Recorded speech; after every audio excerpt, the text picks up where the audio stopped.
make sure. It's fine. He did raise his hand. That's okay, guys. You guys will get the gist of it. Okay, so this is why I do think it's very important to go over the resource material.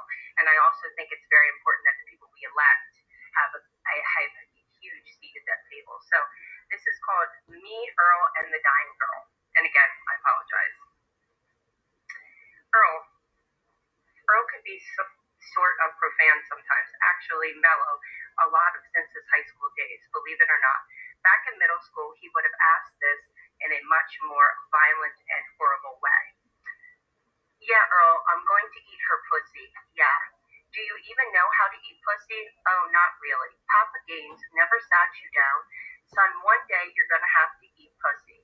No, but he did teach me how to eat a butthole. And it just continues to go. And as you can see, I read the whole book, but I have, the papers in there. Now, the other book, what was the name of that one? This is called Me, Earl, and the Dying Girl. And you can find this in the catalog. And this is 10-year-olds, okay? The other thing is with this, it's about a girl that has cancer, and she ends up sleeping with it. That's what it's all about. Okay, this is called It Is Perfectly Normal. This was just revised to put the LGBTQ in it. Basically, do it real fast. There is talking about LGBTQ. It shows men having sex, butt sex. It shows women having sex. It also talks about if you don't support the LGBTQ, suicide. It also talks about if you get pregnant, you can use the Plan B. It doesn't say anything about if you use Plan B as,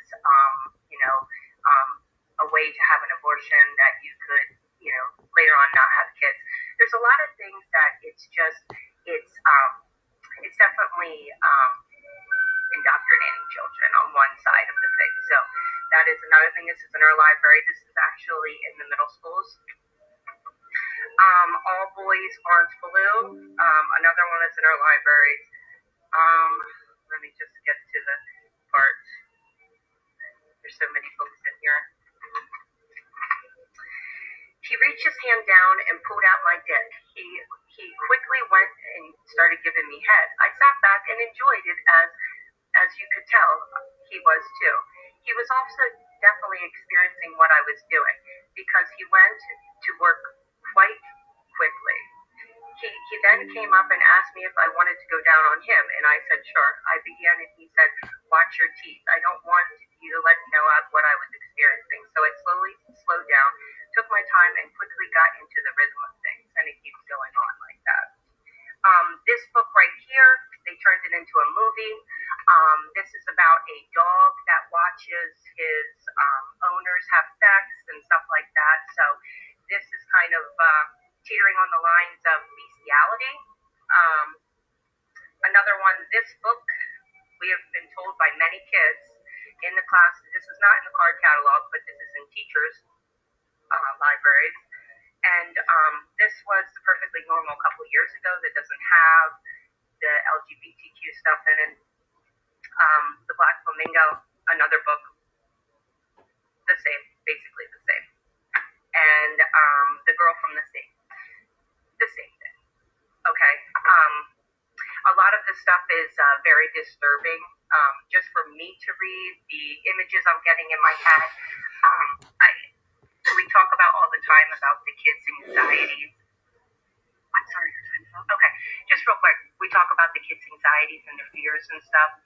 Trash in, trash out. Thank you. Thank you. Thank you so much. Good evening. I wanted to comment about Policy 109. I just want to make sure that we're giving adequate time for our solicitor to review and evaluate that before we send it to the full board. I want to make sure that we are avoiding overreach or censorship that could expose the district to more lawsuits. We also want to make sure that we're following our established processes beyond good governance and transparency, which I know you all care about. We want to make sure that the district stays in compliance with the rights of students, teachers, and families. As a parent and community member, I'm concerned that we're trying to protect kids from tough topics. And in that process, we might forget to trust the people that we hired, the teachers